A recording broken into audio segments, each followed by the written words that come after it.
Bom, acabamos de encarar mais uma reunião, senador Girão, e eu estou também com o Marcos Vinícius, que é o chefe do jurídico da senadora Damares Alves, uma reunião muito produtiva, mas que eu queria que eles mesmos relatassem nessa nova configuração da Comissão Interamericana de Direitos Humanos.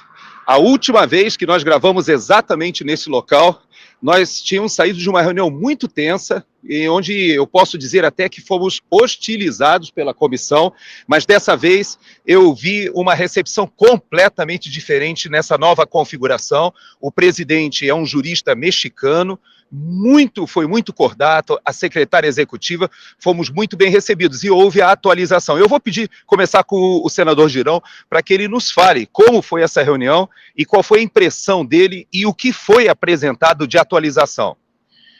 Olha, Gerson, eu acredito que foi a quarta vez que a gente esteve aqui, né? Estamos sendo insistentes desde que a gente tem visto essas arbitrariedades desse regime Lula e STF, com direito a preso político em pleno século XXI, tortura, e a gente foi firme novamente, né? Relatamos, atualizamos aqui, nesses dois relatórios, o que está com o Marcos e esse aqui, que são dois relatórios diferentes, só de atualização, eles já devem ter um calhamaço do que a gente trouxe, outros parlamentares trouxeram também, e dessa vez eles, eu acredito que ouviram com mais atenção, né? É aquela coisa dos ares da liberdade pelo mundo, do que acontece hoje na Venezuela que eles estão vendo, e muitos venezuelanos estiveram aqui para avisar o que aconteceu. Então nós, como brasileiros, temos esse dever e viemos, eu como membro titular da Comissão de Direitos Humanos do Senado,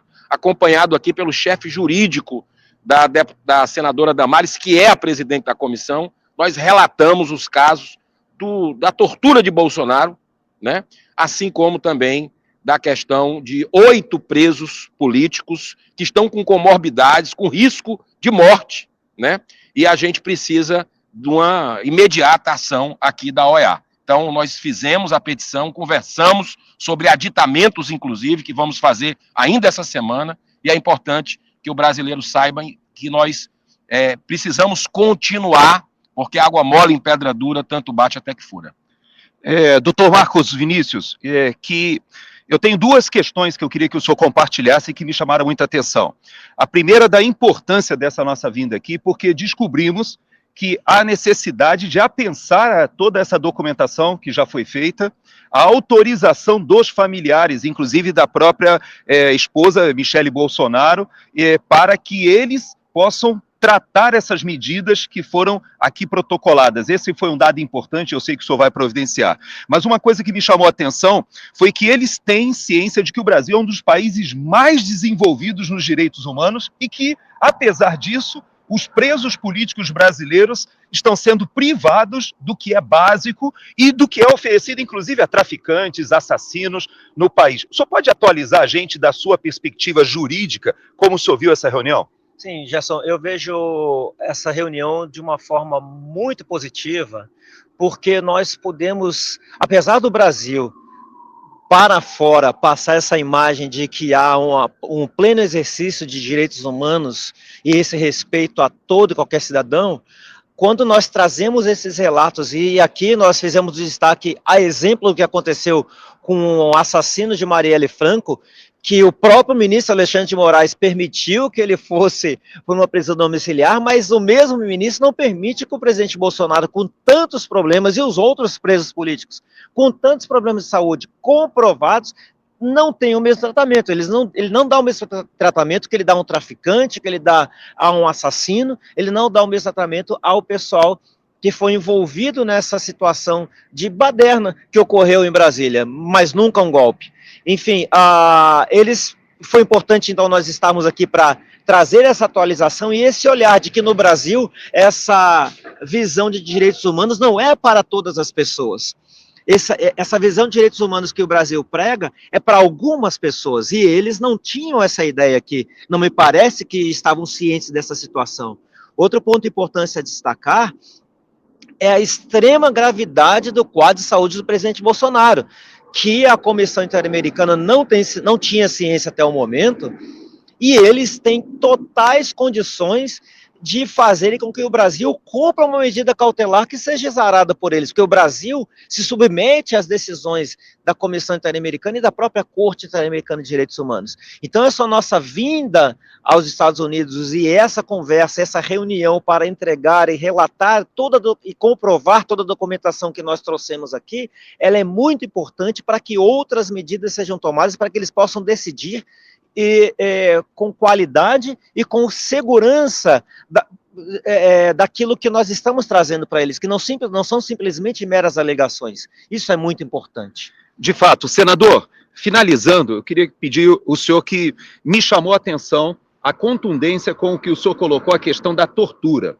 O senhor trouxe casos novos aqui, citou cada um dos casos que estão sendo trazidos agora como novos casos, mas eu queria que o senhor focasse especificamente no que o senhor falou sobre o presidente Bolsonaro. Me chamou a atenção que o senhor falou da questão inicial das cirurgias que foram feitas, ele foi levado à prisão, estava em uma situação com um barulho que era considerado uma espécie de tortura, aquele maquinário do ar-condicionado. O senhor especificou a queda que aconteceu, a demora no tratamento até da autorização para que ele pudesse receber os exames, etc. E ficou muito claro, eu creio que para o presidente da comissão, a questão da tortura e do tratamento completamente, vamos dizer assim, excepcional que está sendo feito de perseguição, de vingança contra o presidente Bolsonaro. Bom, que o processo é ilegal, eles sabem, porque a gente já veio reiteradas vezes aqui, acho que a 4ª vez que a gente veio, com muita documentação, outros parlamentares já vieram.